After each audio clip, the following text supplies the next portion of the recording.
Hello students, welcome back to my channel learn with Parul. Hopefully आप सब अच्छे होंगे। आप लोग सब पढ़ाई कर रहे होंगे, नेट की प्रिपरेशन कर रहे होंगे।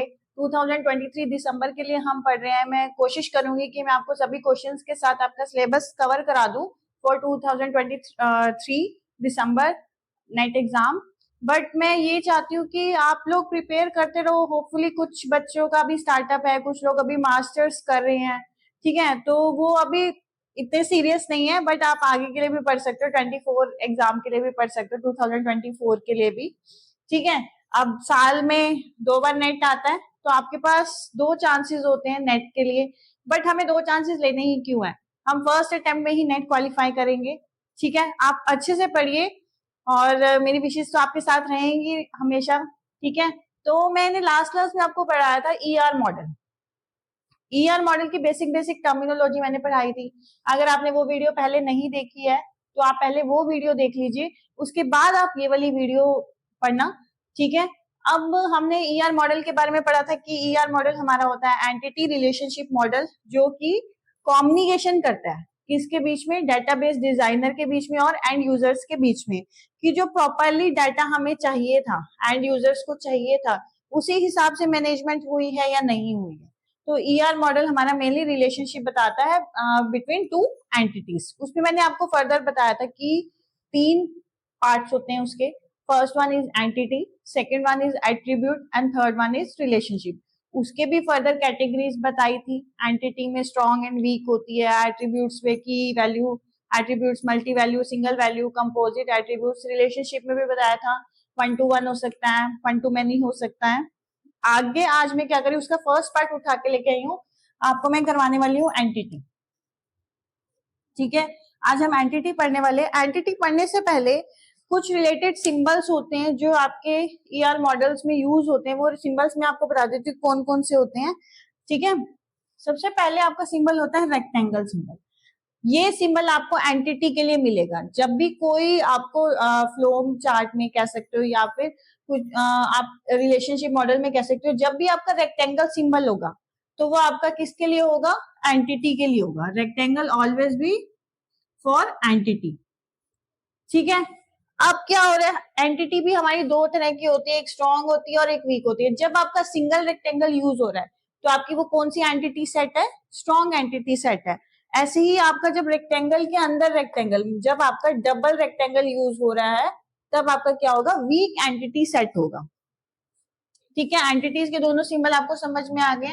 नेक्स्ट आपका एलिप्स सिंबल होता है, एक्लिप्स भी बोल देते हैं कई लोग इसे।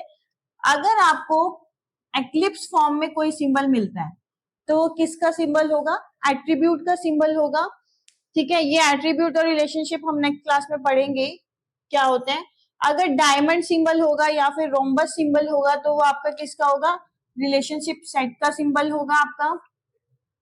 अगर एलिप्स के अंदर डबल एलिप्स होगा तो मल्टी वैल्यू एट्रीब्यूट्स है, डैश्ड एलिप्स होगा तो डिराइव्ड एट्रीब्यूट है। एलिप्स के अंदर अगर आपको लाइन मिल जाती है तो वैसे भी हमें पता है जब भी किसी के नीचे लाइन आ जाती है तो वो क्या हो जाती है, हमारी की हो जाती है। तो ये हमारा क्या कहलाएगा, की एट्रीब्यूट होता है। और भी बहुत सारे हैं, जैसे कंपोजिट हो गया, कंपोजिट के अंदर हम ऐसे बनाते हैं, ठीक है। तो है काफी सिंबल्स हैं इसमें, आपको पता होने चाहिए ईआर मॉडल में इन सिंबल्स के बारे में। कई बार क्या होता है, जैसे बीएससी के स्टूडेंट्स होते हैं, बीटेक के स्टूडेंट्स होते हैं, वो कंसेप्चुअल चीजों पे नहीं इतना वो करते कंसंट्रेट। उनको क्या होता है, पेपर में मार्क्स चाहिए होते हैं और उन्हें थ्योरेटिकल पोर्शन चाहिए होता है। तो मैं क्या कर रही हूँ, वीडियोस में दोनों ही आपको दे रही हूँ, थ्योरेटिकल पोर्शन भी आपको दे रही हूँ और कैलकुलेशन पोर्शन भी दे रही हूँ। तो दोनों के लिए बेटर है। अगर आप बीएससी बीटेक के स्टूडेंट है तो आप ये चीज अच्छे से नोट डाउन कर लीजिए, इसी के आपको मार्क्स मिलते हैं, ठीक है। आज हम पढ़ने वाले हैं एंटिटी। अब एंटिटी क्या हो सकती है, कोई भी रियल वर्ल्ड का ऑब्जेक्ट या थिंग एंटिटी कहलाएगी जिसकी आगे कुछ फर्दर प्रॉपर्टीज हो, ठीक है। जैसे कि मान लो कोई स्टूडेंट है, कॉलेज का कोई स्टूडेंट है। अब स्टूडेंट की क्या क्या प्रॉपर्टी हो सकती है, वो कौन सी क्लास में है, उसका क्या रोल नंबर है, उसका क्या नाम है, क्या रजिस्ट्रेशन नंबर है। तो ये क्या हो गया आपका, ये उसकी प्रॉपर्टीज हो गई हैं। तो आपकी एंटिटी क्या कहलाएगी, स्टूडेंट। और उसकी जो प्रॉपर्टीज होंगी फर्दर कैटेगरीज में वो क्या कहलाएंगी, आपकी एट्रीब्यूट्स। तभी मैं कह रही हूँ कि एंटिटी क्या होती है, कोई भी रियल वर्ल्ड ऑब्जेक्ट, कोई भी रियल वर्ल्ड ऑब्जेक्ट या फिर थिंग आपकी क्या कहलाएगी, एंटिटी कहलाएगी। ठीक है, entity refers to any real world object और अ थिंग, मे बी वो पर्सन हो सकता है, प्लेस हो सकता है या फिर इवेंट हो सकता है। ठीक है, कोई भी प्लेस के बारे में बात कर सकते हो, उस प्लेस की जो मतलब अच्छी जगह है, प्लेसेस की जो अंदर क्या प्रॉपर्टीज हो सकती है, वो प्लेस का टेम्परेचर क्या है, तो वो सब आपके क्या कहलाएंगे, एट्रीब्यूट्स कहलाएंगे। ठीक है, जैसे मैंने यहाँ लिख दिया है, स्टूडेंट हो गया आपका एंटिटी, एम्प्लॉय हो गया आपका एंटिटी, लोन इन बैंक्स कैसे आपकी एंटिटी है, आप बताओ। आप बैंक कह सकते थे, बैंक को कैटेगराइज कर सकते थे कि स्टेट बैंक है, पीएनबी है। लोन डिपार्टमेंट कैसे, लोन इसलिए है कि लोन भी मल्टीपल टाइप के होते हैं, जैसे होम लोन हो गया आपका, ठीक है, स्टडी लोन हो गया आपका। तो जिस चीज को आप फर्दर कैटेगराइज कर सकते हो, जिसकी प्रॉपर्टीज हो सकती हैं, वो चीज आपकी क्या कहलाएगी, एंटिटी कहलाएगी। ठीक है, एंटिटी को हम रिप्रेजेंट किससे करते हैं, अभी हम पढ़ के हटे रेक्टेंगल सिंबल से। एंटिटी को हम रिप्रेजेंट करते हैं रेक्टेंगल सिंबल से। ठीक है, अब एंटिटी हमारी दो टाइप की होती है, स्ट्रॉन्ग एंटिटी और वीक एंटिटी। स्ट्रॉन्ग एंटिटी और वीक एंटिटी का भी हम सिंबल यहाँ देख चुके हैं, रेक्टेंगल और डबल रेक्टेंगल। स्ट्रॉन्ग एंटिटी आपकी क्या होती है, जिसके अंदर कोई की एट्रीब्यूट हो। की मैं आपको बता चुकी हूँ क्या होती है, आपकी कोई भी यूनिक वैल्यू होती है, जैसे मान लो आईडी होगी, स्टूडेंट की आईडी, स्टूडेंट का रजिस्ट्रेशन नंबर, वो आपकी क्या होगी, की एट्रीब्यूट होंगे आपके। ठीक है, अगर कोई भी एंटिटी सेट के अंदर की एट्रीब्यूट है तो वो आपकी क्या कहलाएगी, स्ट्रॉन्ग एंटिटी सेट, ताकि आपको डिफरेंशिएट करना इजी हो जाए, किसी पे डिपेंड रहने की आपको जरूरत ना पड़े। अगर मान लो कोई आपको कह दे कि क्लास में दो क्लास में रोहित नाम के लड़के हैं, ठीक है, तो आप उसे कैसे कैटेगराइज करोगे, उनके रोल नंबर से।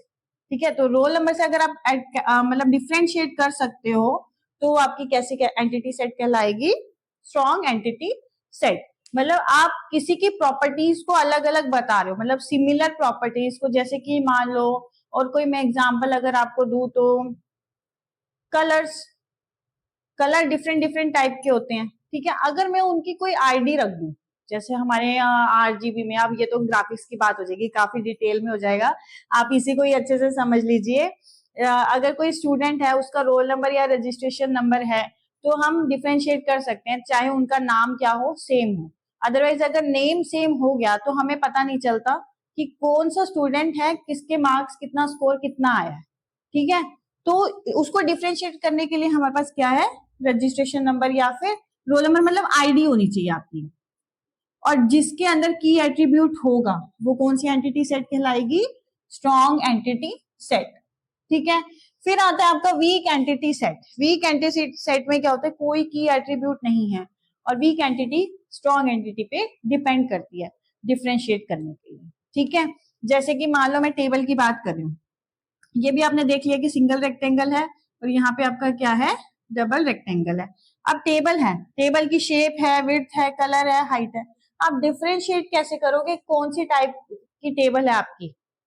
ठीक है, मतलब कोई की एट्रीब्यूट तो इसके अंदर है ही नहीं, तो ये आपका क्या कहलाएगा, वीक एंटिटी सेट। ठीक है, आज हमने क्या पढ़ा है, एंटिटी पढ़ा है, एंटिटी के बारे में पढ़ा है, उसकी कैटेगरीज के बारे में पढ़ा है। ठीक है, एंटिटी क्या होती है हमारी, कोई भी रियल वर्ल्ड ऑब्जेक्ट हो सकती है, जैसे कि मैंने आपको बताया स्टूडेंट एंटिटी होगी, उसकी जो फर्दर प्रॉपर्टीज होंगी वो क्या कहलाएंगी, एट्रीब्यूट्स कहलाएंगी। एंटिटी हमारी टू टाइप्स की होती है, स्ट्रॉन्ग एंटिटी सेट और week entity set. Strong entity set वो सेट होते हैं जिसके अंदर कोई की एट्रीब्यूट होता है, ठीक है, और वीक एंटिटी सेट वो एट्रीब्यूट होते हैं, वो एंटिटी सेट होते हैं जिसके अंदर कोई भी की एट्रीब्यूट नहीं होता है।